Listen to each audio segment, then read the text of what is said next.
Following on from my last video where I explained why I still record a cassette in 2018, in this video I'll explain how I record a cassette and the methods that I use to get the best quality sound from my recordings. The cassettes I use vary, but they're not high-end quality cassettes. This is just a C90 Maxell. It's a UR type.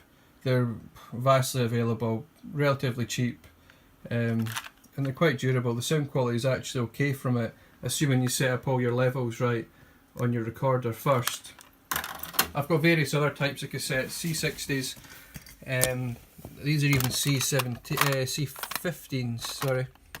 I've not used these for anything yet. I had intentions of recording my own tracks to these just for archivable purposes, but I've not got around to that. I've got a stack of these in the attic somewhere. But for this video, I'll just demonstrate how I record to something like this sort of cassette, a C90. And the source will be from the mixer, 2 records into the mixer, then to cassette player. So first I would get the cassette ready, and at the start of the cassette, and this type of deck, it has its own calibration where it sets the bias, the EQ and the levels. It does this by recording its own tone and then listening back to it and then adjusting based on the quality it receives from the cassette, and it'll adjust it to compensate for any EQ differences or the bias. So while that's calibrating, I'll show you what I do on the mixer. The first thing I would do is before I start recording, I would start the record at a point that's halfway through and it's at its loudest point, and then set up the gain here and then the master. Just turn that down.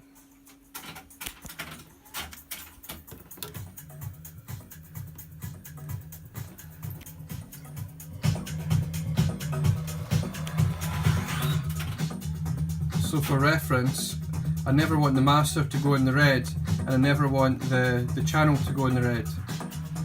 And then I'll balance this with the cassette deck. So if I do like a pre-record, it shows you the levels here. And to get the best sound quality, I like the VU meter on the cassette deck just to be touching the first red. This adds a little bit of saturation that I quite like. So for one track, I'll keep adjusting the gain until it just goes into the red. And you can also balance this out from the cassette deck itself. So if you turn this gain down, you'll see it going down on the VU meter. And I'll just slowly bring it back up.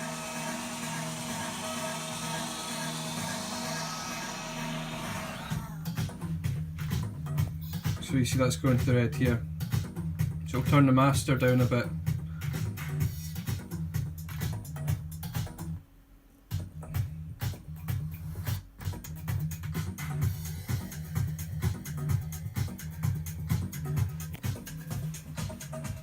It's just still a little bit loud, so I'll adjust it on the cassette deck. And then when I'm ready, I just hit play, which starts the record. But I would take the record back to the start and let the tape run for a couple of seconds, because at the very start of the cassette, sorry, the quality is a bit poor. Once it starts to get up to speed, there's a bit of flutter and hiss. So if you just give the cassette a second or two before you actually start your mix, then everything sounds quite nice.